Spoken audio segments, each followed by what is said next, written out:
балалар, параллелограммның белгілері тақырып осылай болады. Яғни бүгінгі мақсатымыз параллелограммның белгілерін қорыту және қолдану.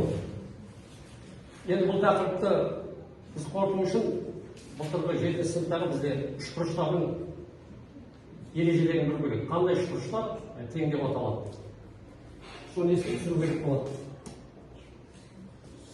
Яғни жалпы параллелограммның белгісі деген не? Яғни параллелограмм белгісі деген ол біз параллелограммды басқа фигуралардан қалай ажыратамыз? Қандай белгілеріне қарап ажыратамыз? Бүгін біз соны анықтаймыз. Яғни бірнеше төртбұрыш берілген, мысал үшін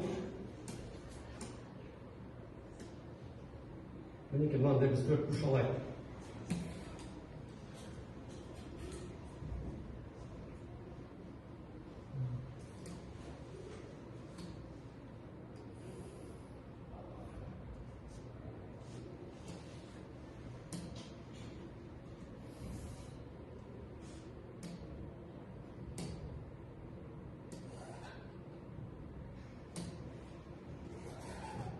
Мысал үшін мына төртбұрыш алайық. Өткен сабақта біз параллелограммды өттік бала.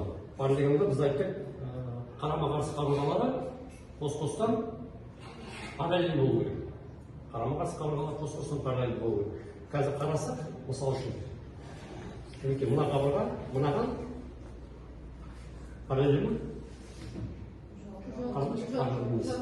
Бұл былай соқса, мына жақта бір жерде қиылса. Мына қабырғаны қарайық, мына екі қабырға.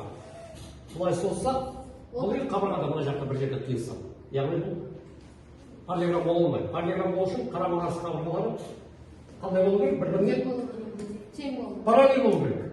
Параллель болу керек. Және бірінші теорема былай төртбұрыштың екі қабырғасы тең және параллель болса, онда ол параллелограмм болады дейді. Яғни бұл теореманы бізге дәлелдеу керек. Бізге немене беріліп тұр?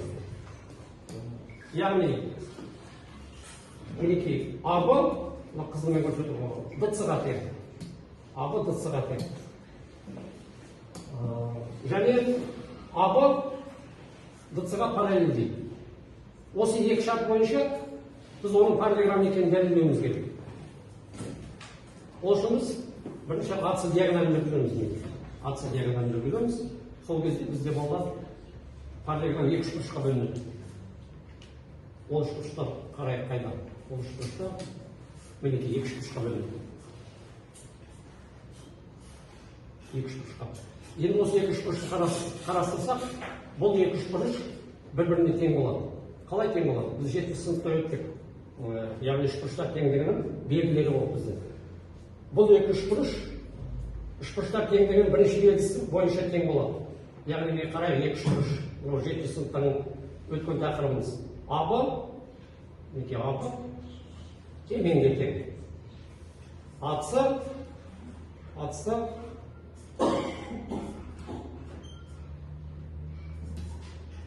АЦ, АЦ, мінекей АЦ, К, Нге тең. Және екеуінің арасында бұрыш тең қаралған. Бұрыш бір, бұрыш екіге тең. Сонда бірінші белгісі бойынша егер бір үшбұрыштың екі қабырғасымен олардың арасындағы бұрышы сәйкесінше екінші үшбұрыштың екі қабырғасымен олардың арасындағы бұрыштар тең болса, онда мұндай үшбұрыштар тең болады. Тура сол ереже мұнда қолдануға болады қараңғы болған. АБ ДЦ-ға тең. Неге? Себебі ол теореманың шартында беріліп тұр. Сосын АЦ бізде қалай? Орта. Енді орта қабырғалар бір-біріне тең болады. Енді мына бұрыш бір мен бұрыш екі неге тең? Себебі бізде мына екеуі параллель болып тұр. Дәлелдеуде. Теореманың шартында параллель болып тұр. Параллель болса, бала қараңдар АЦ бізде қиюшы болады. Яғни 7 сыныпта өткенбіз. Міне мына қиюшы, мына екеуі айқыш бұрыштар деп аталған. Айқыш бұрыштар тең болады. Сондықтан мынау АБЦ үшбұрышымен бізде АДЦ үшбұрышы бір-біріне тең болады. Ол тең болады деген сөз, одан бізде мынау шығатын болады. Мінекей, мына бір бұрыш, мінекей мына бұрышқа тең болады.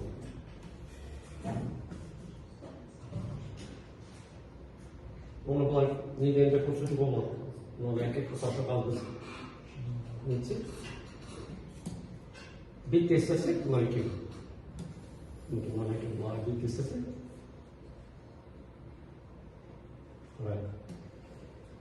Мінекей бош бұрыш.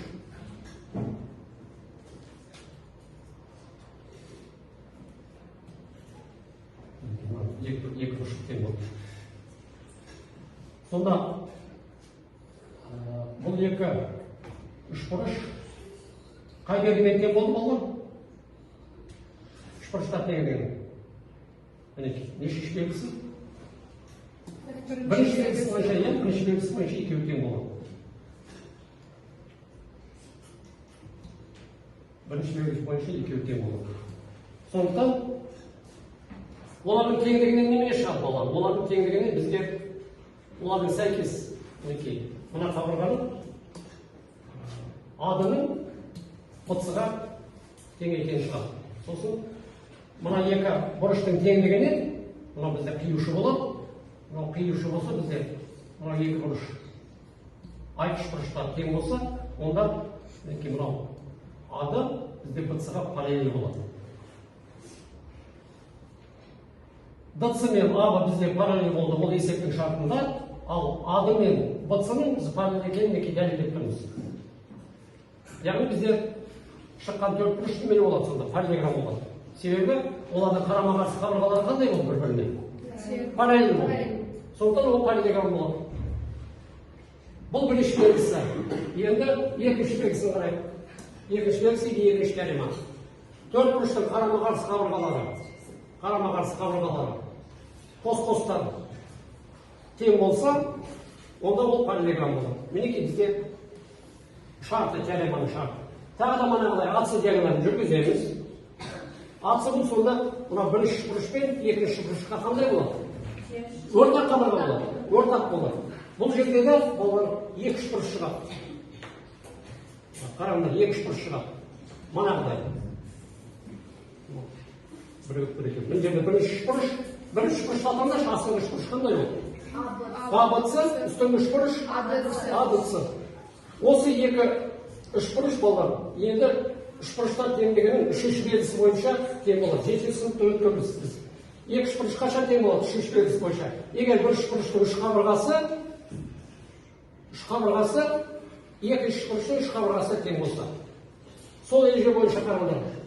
АБ ДЦ-ға тең, ол есепті теореманың шарты бойынша БЦ АД-ға тең, теореманың шарты бойынша ал АЦ ол АЦ-ға тең, өйткені ортақ қабырға. Сондықтан мына екі үш бұрыш бір-біріне тең болады. Екі үш бұрыш бір-біріне тең болады деген сөз, мына бірінші белгідегі сияқты. Оған мінекей мына бұрыш, мына бұрышқа тең болады. Себебі АЦ бізде қиюшы болып тұр. Бұл диагональ, бұл қиюшы болып тұр. Ал мынау айқыш бұрыштар тең болады. Мына екі бұрыштың теңдігінен болған, мына екі үш бұрыштың теңдігінен бізде шығады БЦ-ның АД-ға параллель екені. Ал АБ ДЦ теореманың шарты бойынша бір-біріне параллель.